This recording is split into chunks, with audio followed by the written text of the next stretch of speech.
Okay, again, magandang araw po sa inyong lahat. Welcome back po sa aking channel. At pag-usapan natin ngayon itong issue na hindi dapat na wala at hindi natin dapat napayagan na basta na lamang mamatay ng ganun na lang na mga kaibigan. Di ba? So yan, okay? 51B naging budget ni Pulong. Kalimutan na lang. Hindi. Diba? Hindi tayo papayag na basta na lamang kalimutan yan. Arniel Arnaldo, ganda ng t-shirt mo, boss. Oo. Medyo may kamahalan din. Just para sa para lamang sa pagko-content, mga kaibigan, kinagat ko na. Mag-ingat ka, boss Al, makasali. Makasali saan? Nag-meeting daw ang Davao, nag-meeting daw sa Davao ang mga didishit. Di mag-meeting sila.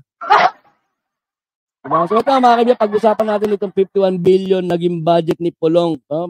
Alam niyo mga kaibigan, sa dami ng napapansin lang natin, di ba? Napapansin lang po natin, sa dami ng mga kaganapan ngayon, lalong-lalo na kung pupuntahan ninyo, bibisitahin ninyo ang Senado, di ba? Kapansin-pansin, lalong-lalo na yung mga patungkol sa mga korupsyon, di ba? Na lalong-lalo nakasalang yung PCO, di ba? Na talagang binuburaot lang gusto ni Idol, di ba? Oh. Talagang binubugbog ng gusto ni Idol yung yung ang tawag dito, yung ayun, nabanggit na. Yung binubugbog ng gusto ni Idol na Tulfo, no, yung sa PCO, mga kaibigan, di ba? Nasabi niya ay meron daw anomalya, may corruption, di ba? Ang usapin sa PCO, mga kaibigan, ay I think millions lang, di ba? Millions lang, pero kung banatan at talagang bugbugin ni Idol Rapi Tulfo, no, mga kaibigan, na lang, di ba? Then yung napanood ko kahapon no, isang araw, mga kaibigan, no, na galing naman po sa ating sandatahang lakas, di ba? Yung mga pondo di umano, yung pondo para po doon sa mga nagbabalik gobyerno, nagbabalik sa yung mga returnees, di ba? Yung mga returnees na meron daw 100,000 na budget, di ba? Pagkatapos ay meron daw mga sumuko na 250 or 260. So times 100,000, no, nasa mga 2 point something yon, di ba? Umabot ba ng billion, mga kaibigan?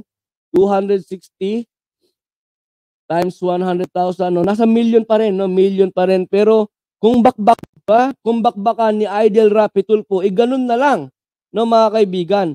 Pero ito, hinihintay natin, mga kaibigan. I think ay magdadalawang linggo, 3 linggo na itong issue tungkol dito sa 51 billion na naging budget ni Pulong. Di ba? Hindi natin sinasabi, mga kaibigan, hindi ko sinasabi na naging corrupt si Pulong, no? Kundi kinu-question lamang po natin dito, lalong-lalo na nakita natin yung naganap sa Davao City, sa Davao, mga kaibigan, na talagang na-devastate ng gusto, di ba?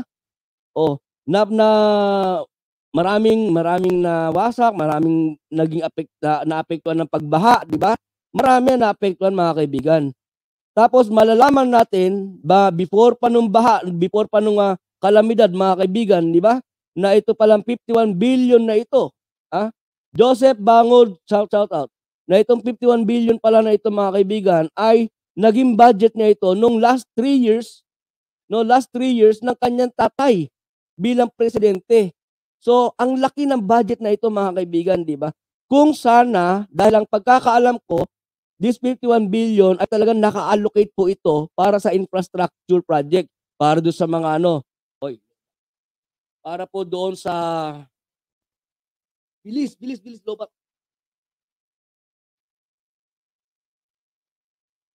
Para po ito doon sa mga kaibigan, yung flood control nila, di ba? Kaya lang ang tanong, kung meron palang naka-allocate na 51 billion noong last 3 years, di ba? Last 3 years ni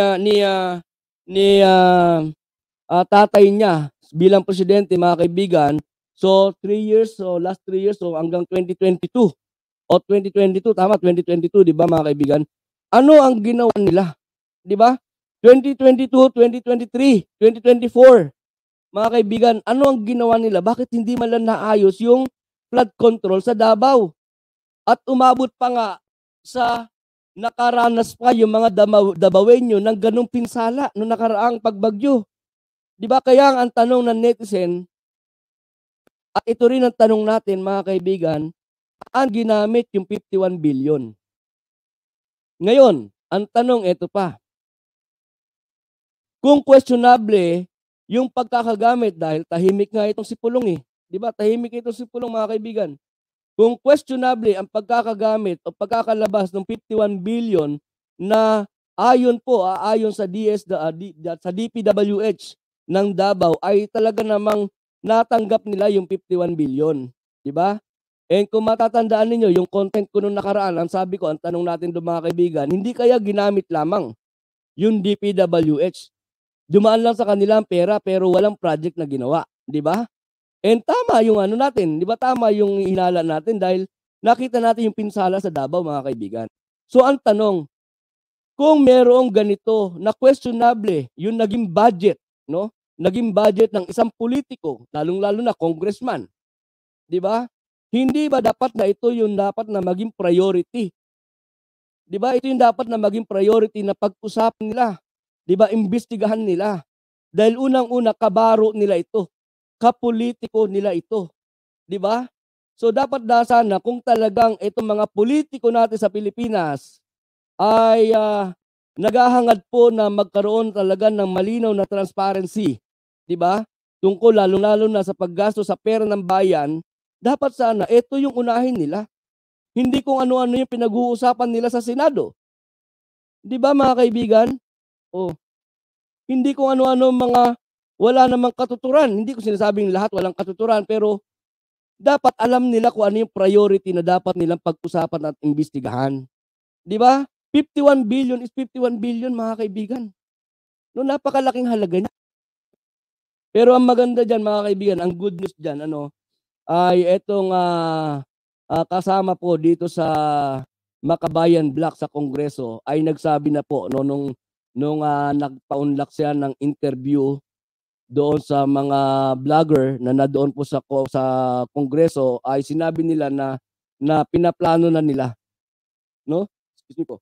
Pinaplano na nila sa Congress na imbestigahan po itong pagkaka-allocate ng 51 billion dito kay Pulong mga kaibigan, no? So, ang nakakatawag ng pansin noon, we are not expecting that yung unang magsasabi na iimbestigahan nila yung regarding dito sa 51 billion ay manggagaling pa sa Kongreso, 'di ba? Sabi ko nga kung merong huli na alam natin na pwedeng mag-imbestiga dito sa 51 billion na ito mga kaibigan, ang Kongreso 'yon. Bakit? Kasi kasama nila eh, 'di ba? Kasamahan nilang congressman, no? Pero hindi, sa kanila pa natin narinig mismo na nakaplano na, 'di ba? Nakaplano na iimbestigahan nila at pag-uusapan nila sa Congress etong budget na 51 billion, yung pagkaka-allocate ng 51 billion, no? Hindi, sabi nga nila, 'di ba? Hindi nila sinasabing may korupsyon, pero ang gusto lang nila makita is yung gusto makita ng mamamayang Pilipino, yung transparency. 'Di ba? Ipakita lang kung saan ginamit, kung saan ginastos yung 51 billion, no mga kaibigan. Sana lang, wag naman matulad doon sa 120 million na ginastos in 11 days. Sabi ni Jane Watson, Big Y, walang umuungkat dyan sa 51 billion. Di ba? Oh. And Boss Red, shout out Boss Red. And from Joseph Bangug, walang maraming reason sa pera na yan. Ang tanong, bakit sobrang laki? 51 billion, saan nagastos? Aprobado nga ng kanyang tatay. Di ba? Oo nga, yung 125 on 11-day shopping, di ba sabi ni JC Moss and Patrick Buddy from Red, yun. Di ba mga kaibigan? Oh. So sana lang ay wag na dumating doon sa point na aaksayahin yung pera ng bayan na hindi man lamang maibibigay yung reasoning, no, kung bakit nagkaroon ng ganyang kalaking halaga na budget. 51 billion, mga kaibigan, 51 billion, ano, sa kasaysayan ng Pilipinas. First time na magkaroon ng isang congressman na nagkaroon ng ganyang kalaking budget, no, mas mataas pa sa budget ng mga presidente ng Pangulo. 'Di ba, mga kaibigan? And this is only for 3 years. 'Di ba? 3 years lang 'yan, no?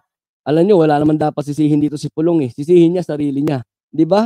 Kinaltasan lang siya ng 2 billion, eh, nag-post kaagad siya sa kanyang FB, di umaray kaagad siya, di nabutasan yung kanyang 51 billion, no?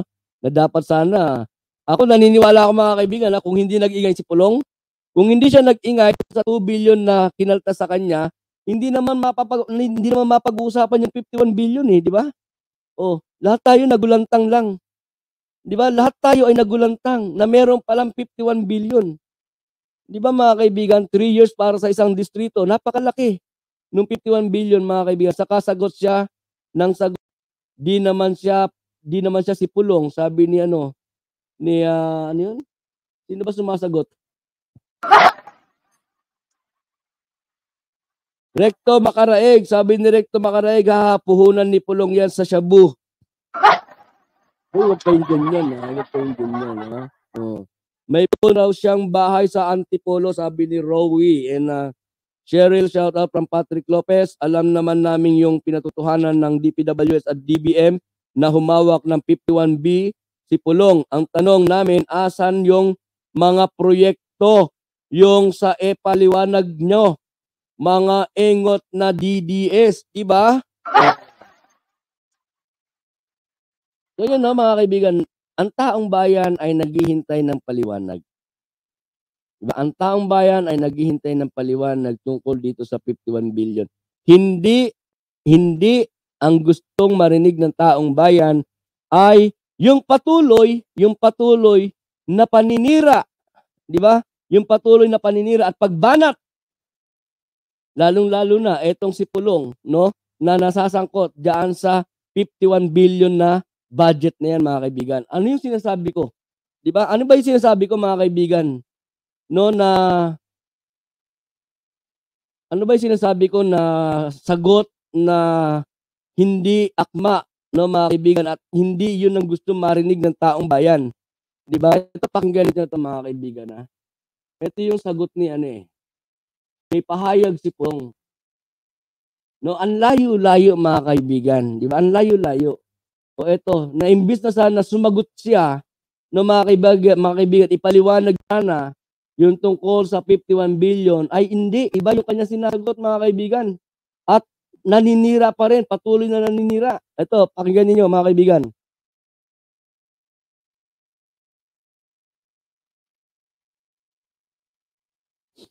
Yan.